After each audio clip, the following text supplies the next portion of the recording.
Hey, this is Rocket Brain Surgeon, and today we're reviewing the FV304 and telling you how you can make it work for you. The FV is Tier 6 UK artillery. The pros and cons: it has a huge arc. Seriously, the shell goes straight up, flies to its target, and comes straight down.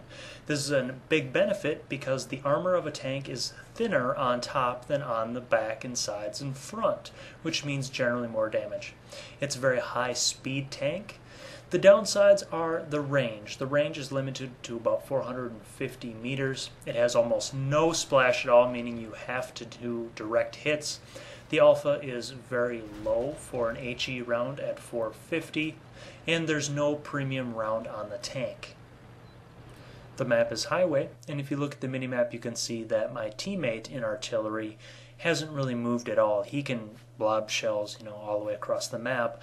I have to more or less travel with the team.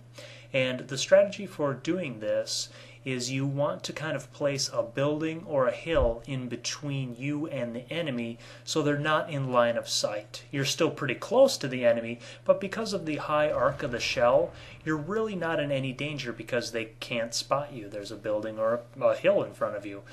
Seriously, you can park right next to a building, and if you can't lob a shell over it, try backing up like 5 meters, and I bet you will be able to.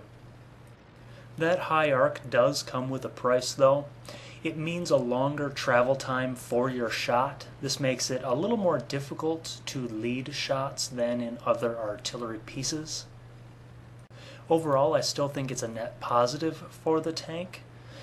In general, you're going to have at max range roughly a 5-second travel time. So for every 100 meters, you have roughly a little over a second in travel time. You don't want to snapshot your shots too much since you have to hit absolutely directly. Even if you're 2 meters off, you're not going to deal any damage at all. You need to land those shots directly. You notice here that I'm aiming on the tiger and I have to move forward as he was going out of my range. When you aim, you want to aim on the back because you want to penetrate the top of the back armor where the engine is. You want to start engine fires or ammo rack them. Your first crew skills almost always have to be 6th and camouflage for this tank. With other artillery pieces you can work on the gunnery skills, but because of the Bishop and the Birch gun and the FV, they're going to be closer to the enemy than you might expect. You really need camouflage, otherwise you can have some pretty short games. Here with that T-43 that moved into within about 300 meters of me, you can see I'm not shooting him because that would turn the bush translucent. It would remove my camouflage rating and everything within 15 meters of me. So I'm kind of worried of getting spotted and then getting obliterated. So my teammates finish him off, and you'll notice that I'm not quite in range to attack that artillery, so I'm using the God view and I'm moving while I'm using the God view just to measure up how close I need to be. And when artillery is in sight, I aim all the way. I'm not snapshotting anything and let go of the shot there.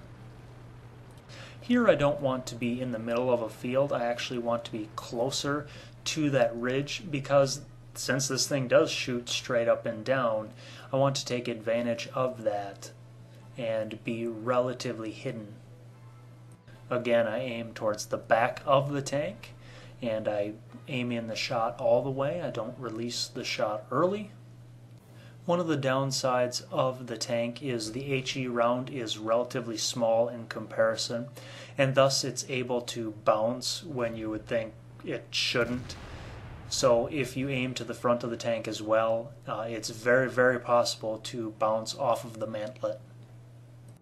The FV kind of struggles in Tier 8 games because the chance of penetration is much less on Tier 8 vehicles, even through the roof, whereas at Tier 6 or Tier 5 you have a lot of tanks like the Hellcat or any Tier 5 tank basically, where your HE rounds have a huge chance to penetrate. But once you get to Tier 8 against something like an IS-6 or a KV-5, you can't do anything but annoy them. But what I really like about the FV is just the wonderful playstyle. I wish all artillery was like this, more or less, much closer to the FV than traditional artillery. I think it lends something really nice. You have to move with your team instead of just camp at one spot and click on something. You have to be really aware of your positioning, and it's really fun, and it's a really rewarding tank, as well as being very effective at Tier 6. Another nice perk of the tank is city maps are hilarious fun because people will be cuddling buildings thinking they're safe, and you drop a shell right on the back of their engine deck, starting a fire. Give this tank a try, even if you don't like artillery. It's just a pile of fun. Hope you enjoyed. Happy hunting.